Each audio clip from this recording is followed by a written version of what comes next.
నమస్తే అన్న అందరికీ నమస్కారం. కువైట్ లోని ఆల్ రై ప్రాంతంలో అవెన్యూ దగ్గర ఆల్ కల్దియా గ్యారేజ్ మరియు కార్ రెంటల్ కంపెనీ. ఇక్కడ అన్ని రకాల కార్లు రిపేర్ చేయబడను.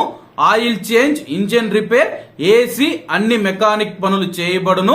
అలాగే రోడ్డు పైన కారు చెడిపోతే క్రేన్ సౌకర్యం కూడా కలదు. అలాగే అద్దెకు కార్లు ఇవ్వబడును. అతి తక్కువ డౌన్ పేమెంట్ తో కొత్త కార్లు ఈఎంఐ లో ఇవ్వబడునని చెప్పేసి కంపెనీ వారు తెలిపారు. ఇది మన తెలుగు వారి కంపెనీ, ప్రతి ఒక్కరూ సపోర్ట్ చేయండి. ఇంకెందుకు ఆలస్యం, స్క్రీన్ మీద కనపడే నెంబర్లకు వెంటనే సంప్రదించండి. నమస్తే అన్న అందరికీ నమస్కారం. కువైట్ లో ఈద్ ఆల్ ఆదా, బక్రీద్ పండుగ సెలవులు మరియు వేసవి సెలవుల నేపథ్యంలో విమాన ఛార్జీలు భారీగా పెరిగాయి. చాలా మంది కానూన్లో ఇండియాకు వెళ్లేవారు కూడా ఈ యొక్క విమాన టికెట్ల ధరలు చూసి భయపడిపోతూ ఉన్నారు. అలాగే నేను కువైట్ ఎయిర్వేస్ మరియు ఇండిగో విమానాలలో టికెట్ల ధరలు ఎలా ఉన్నాయని చెప్పి చెక్ చేయడం జరిగింది.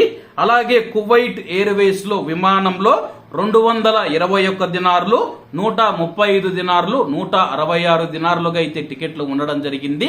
భారీ విమాన టికెట్ల ధరలు. అలాగే ఇండిగో విమానంలో 164 దినార్ల నుంచి 210 దినార్ల వరకు విమాన టికెట్ల ధరలు ఉన్నాయి. అలాగే ఈ యొక్క విమాన టికెట్ల ధరలతో భారతీయులు ఇండియాకు వెళ్లేందుకు కూడా 1-2 సార్లు ఆలోచిస్తూ ఉన్నారు.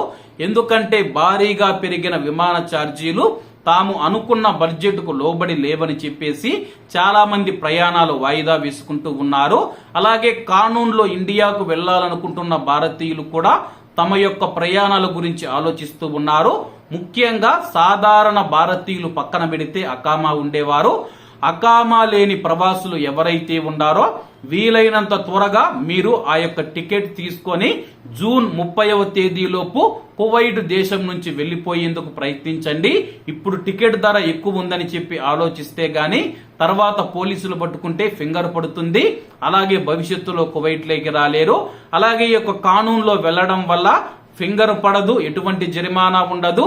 మళ్ళా మనం ఇండియాకు వెళ్లిన తర్వాత కొత్త వీసా తీసుకొని కువైట్ కు రావచ్చని చెప్పి కువైట్ ప్రభుత్వం ప్రకటించిన నేపథ్యంలో విమాన ఛార్జీలు, విమాన టికెట్ల ధరల గురించి ఆలోచించకుండా అప్పు చేసైనా సరే మీరు ప్రస్తుతానికి ఇండియాకు వెళ్లి కొత్త వీసా మీద మళ్ళా కువైట్ కి రండి.